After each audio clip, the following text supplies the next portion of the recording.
Have you guys ever grown potatoes in a grow bag? Well, neither have I. So today we're gonna join this journey together. If you have grown potatoes in a grow bag, please leave me any advice and tips down in the comments. I'd really like to know some of your secrets on how to get the biggest potato yield from your grow bags. So for now, I'm just following along with some simple basic steps that I've researched and seeing what happens. Look what I got. What do you got? I took your potato growing bags and your other bags to the greenhouse, and I went out back to where we have the big discard pile, and I filled your bags with lots and lots of lovely soil for you to grow things. Yay! Those potatoes are ready to go in the ground. They've been chitting in the pantry for like a week now. Well, then I'm right on time. Yeah, thank you. Now I got to get them off the truck.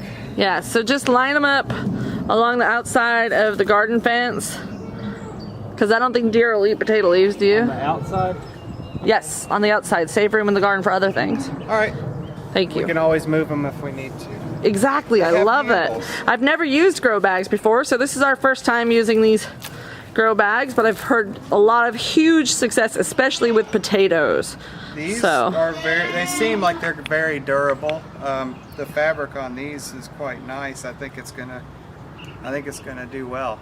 Good. The potato grow bags, they're a little bit different than those other ones. Different material, they're taller and deeper, so you could grow potatoes in them, and they have a cute little butt flap, so you can go in and harvest potatoes when it's time. That's pretty awesome. I'm excited about that. Thank you, Paige. All right, here we go. I'm not for sure yet if these are all going to be potatoes, but I do have at least 4 or 5 different kinds that we're growing this year.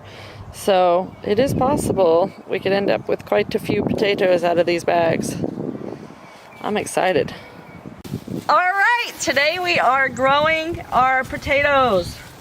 And this is the first time we've ever used potato grow bags, which is really beneficial to us this year because we have a very, very wet garden.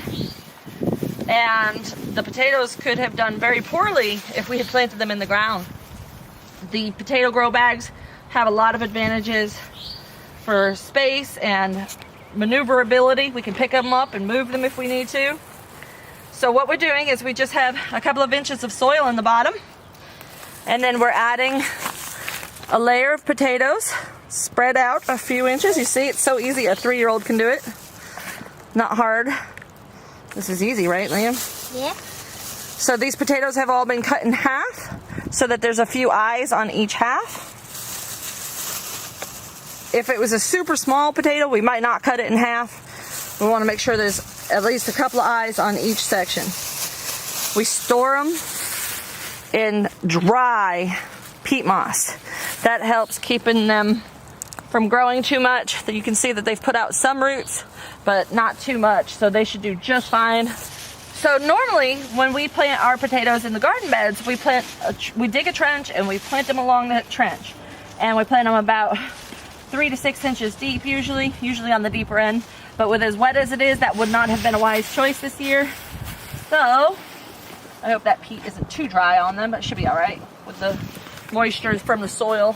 The soil is already moist, pre-moistened. Peat does not absorb moisture very good, so it's a good idea to make sure that you start out with a moist potting mix as it is.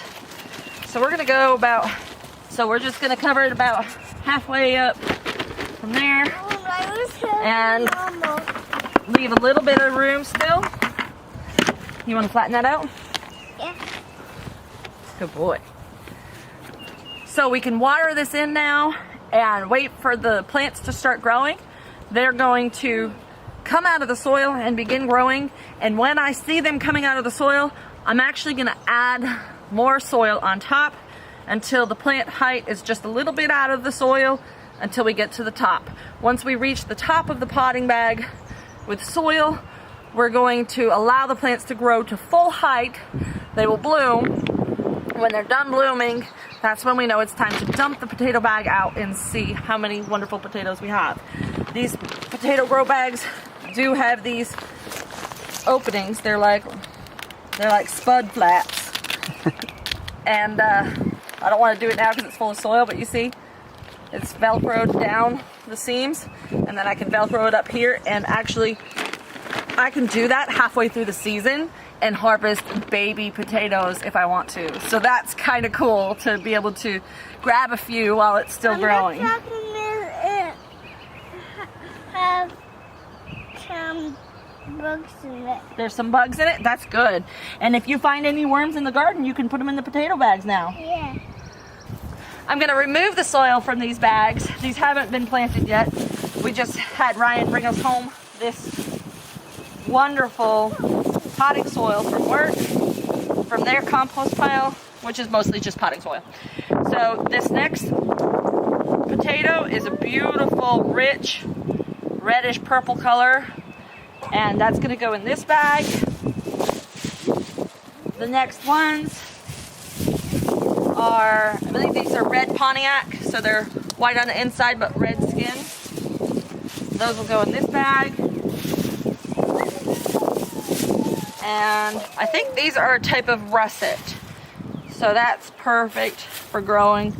These 4 bags, and then this fabric pot, I'm doing something that a lot of you guys have asked about.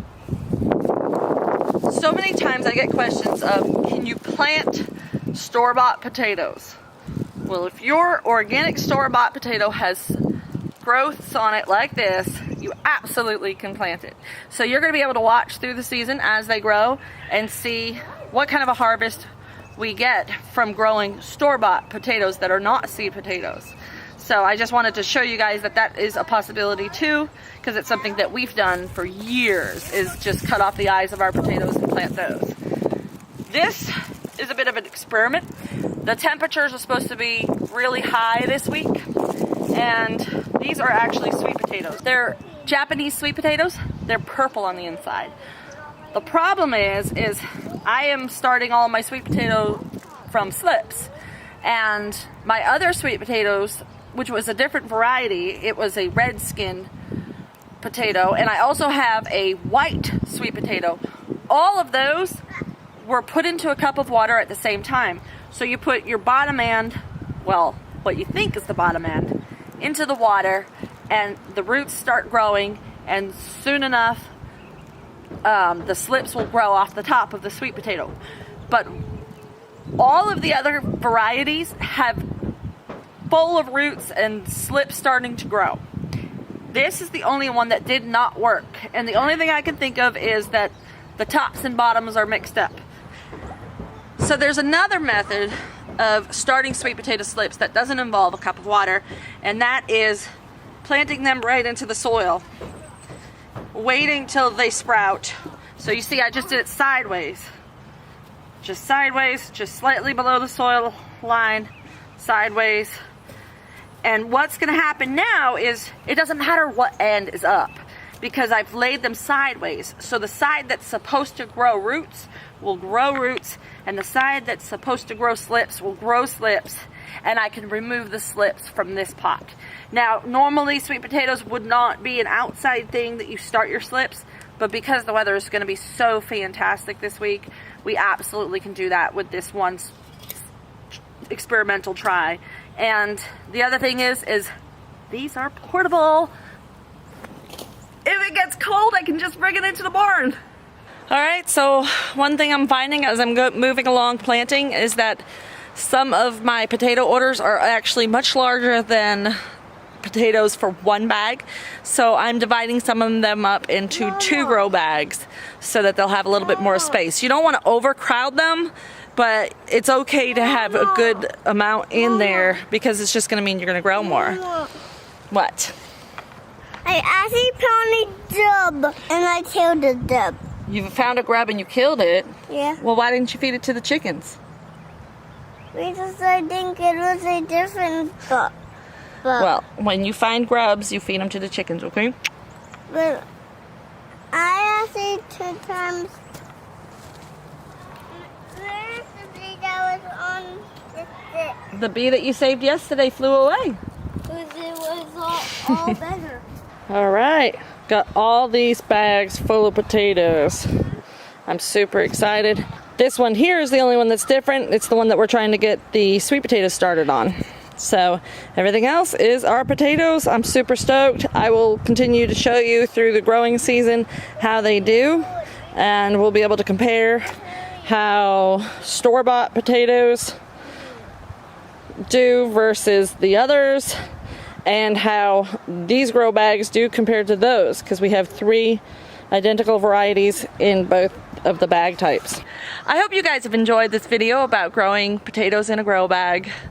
And if you guys have any ideas or tips on growing in a grow bag, please let me know in the comments. I'd love to have your help with this. Thank you for watching. You know the drill. We'll see you next time on Wholesome Roots.